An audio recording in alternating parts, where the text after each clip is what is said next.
Greetings Internet, DDA here. We are here with Random Number Gaming's second game demo of the Gen Con 2019 trip. We are here at Jasco Games booth and we are about to demo the My Hero Academia trading card game using the UFS engine and system. Very excited. I'm actually playing Bakugo. Oh, we got a little bit of a glare. Let's see. We got Bakugo here. Oh, look at how beautiful he is, Bakugo. And then my buddy, hey, there he is, my buddy Zach. He's playing Midoriya. Hey, and Midoriya, I want to note about that discarding the hand thing, because that's hysterical. Discarding your whole hand, and he does 10 damage. Very thematic to the show. Hey, what do they call it? Shoot style? That's what he learns later? That's what he eventually learns, yeah. Right, because of the shoot style, he destroys his hand, so he needs to use his feet instead. Interesting. We got these promos that we're getting. Beautiful, beautiful promos. Got this All Might promo. Want to get this over here. Very, very great. Can't wait to get those. There's actually a tournament that's being run over the weekend. And then that is actually the prize for the tournament, that card right there. So we're going to kick off the demo in just a second here. Good. Yeah. Hello everybody, my name is Shane. I am a two-time UFS World Champion. It's like, oh wow. And I'm going to show you guys how to play the UFS card game, now rebranded as UniVersus. So, I guess we'll just go ahead and start. So this is your character card. Every character card has two values. It has a hand size and a vitality. So the hand size is the amount of cards you start every one of your turns with. So every time you begin your turn, you are going to draw cards until you have 6 cards in your hand. The vitality is your health. The goal of the game, you want to play attacks and reduce your opponent's health down to 0. So go ahead and draw 6 cards each. So you all have your 6 cards. Now there are 2 types of cards in these decks. There are the attack cards, which are red, and then the foundation cards, which are gray. The attack cards are what you play to deal damage to your opponent. So the goal of the game, as stated earlier, you want to play attacks and reduce your opponent's health down to 0. Now the foundations are the resources in the game. These cards will allow you to play more cards on the future turns, and they give you more abilities as well. So attacks are how you win the game, and foundations will help you play attacks, which will allow you to win the game. Now, in addition to this, every card in the game has 2 numbers. They have a difficulty in the upper left-hand corner of the card and a control in the bottom right-hand corner of the card. So the difficulty is how expensive the card is to play. So the higher the difficulty, the harder the card is to play. The control is how much the card is worth, and these numbers will make a lot more sense as we play the game. So we're going to have Bakugo go first. So when you go first, you start with your character sideways, also known as committed. So in this game, tap is the word commit. So we can probably find one that says, here we go. So this word here, commit, that just basically means tap. Now in this game, a card that is committed cannot use any abilities on the card until it is active again. So on the first turn of the game, you want to play as many foundations as possible. So you have a couple foundations in your hand here. So you have this one and this one. Let's go ahead and play this one first. Okay. So whenever you play a card, it goes into your card pool, and you have to discard the top card of your deck. Now, if the control of the discarded card is equal to or higher than the difficulty of the card that you just played, then the card passes, and you may continue to play more cards. So your difficulty was a 2, and you checked a 3, so it passes. So now you can continue to play more cards. Now we're going to play this foundation. Now this is a 1 difficulty, so normally you would need a 1. However, you have 1 card already in your card pool, so it's going to get +1 added onto it. So now you need to check a 2. That's a 6, so you passed it. So each card you play gets progressively harder and harder for each card behind it. The card pool is your fighter's combo for the entire turn. The more moves you make, the more tired your guy gets. So it doesn't look like you have any more foundations to play, so I would just pass your turn now. So these are going to go to your staging area.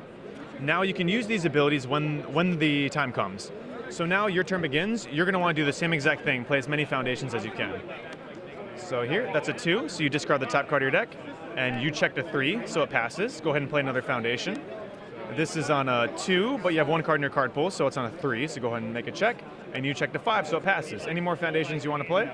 All right, so you're going to pass your turn, so these are going to go to your staging area. Now, turn 2 is where we actually start attacking. So your turn begins. You ready all of your committed cards. Now, before you draw back up to your hand size, you can discard 1 card from your hand if you want to. So you have a bunch of attacks. So let's go ahead and toss a card away. Let's go ahead and toss this one away. Why not? And then you draw back up to your hand size. So you're going to draw 3 cards. Now let's play an attack to show you how attacks are played. So let's lead off with any really attack. Let's lead off with this one here. So this is a 4 difficulty, so you need to check a 4. You checked a 5, so it passes. All right, so now after an attack is played, we have 3 steps. We have the enhance step, the block step, and then the damage step. Now, first come the enhances. Now, these are like the modifiers for the attack. They make the attack stronger, they do various things with the cards on your board, and a bunch of stuff. So enhances, they'll usually say enhance right here. So enhance, enhance, this is a response.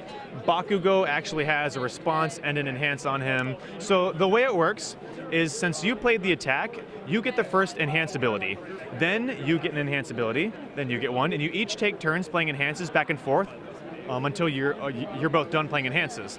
Then it goes into the block step. So since you play the attack, you get the first enhance. What about this? What's that?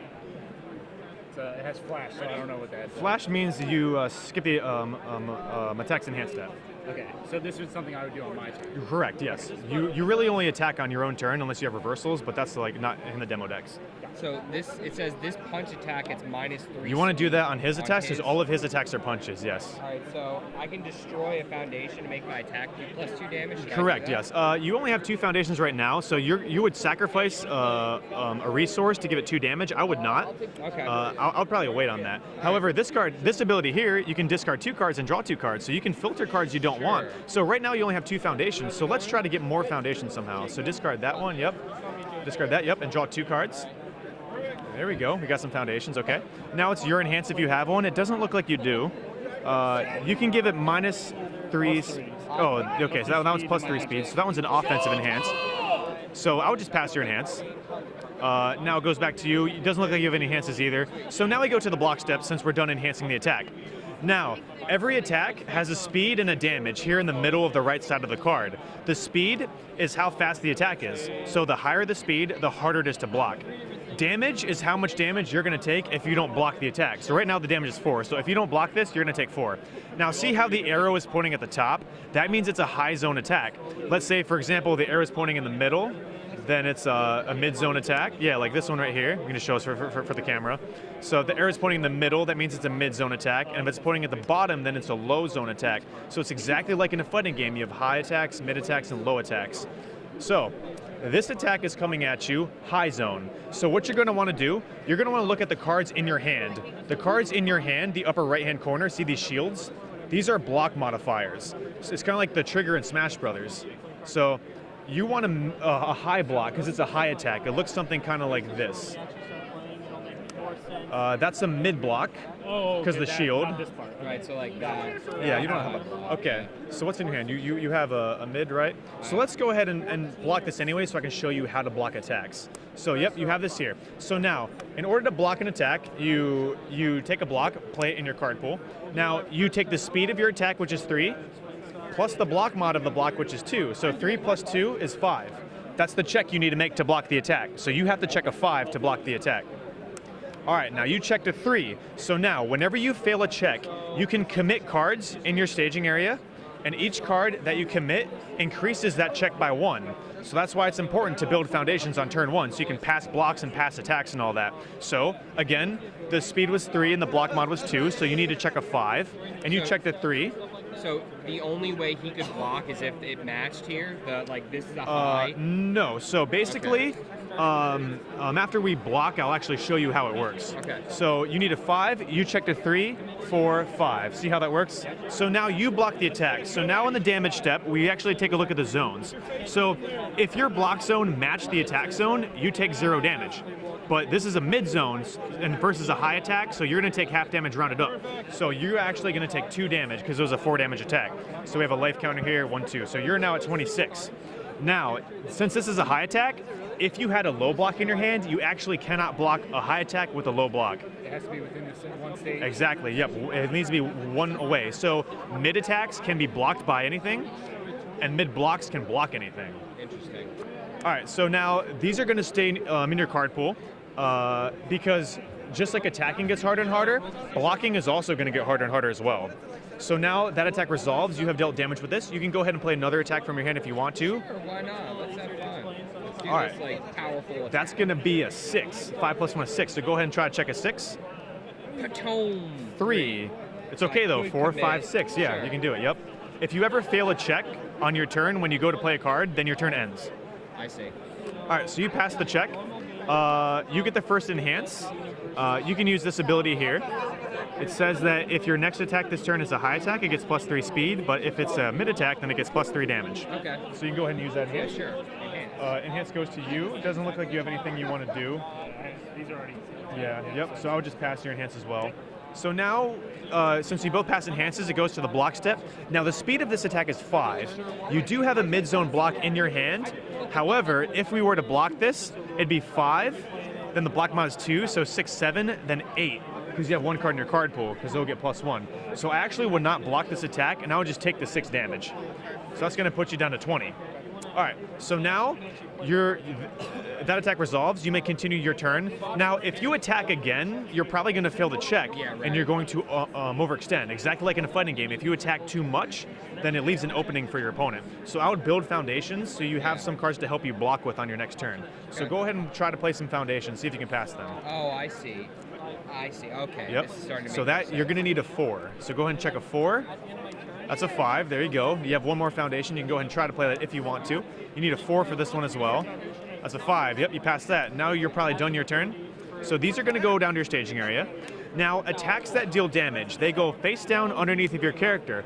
This is called your momentum, and that's like a super meter in a fighting game. When your attacks deal damage, that meter is going to charge up. Dude, I love this system. Yeah, it's pretty dope, yeah. I love it. So now you have 2 bars of meter. Now there's some cards that use momentum, right? So we have an attack in here, I believe, that uses momentum. Yeah, this card here. As an enhance, you can toss away a momentum and give your attack plus 1 damage for each fury attack in your discard pile. So this can get like plus anywhere from like 1 to 7 damage or whatever. Wow. So yeah, that's a big boost for expending the meter.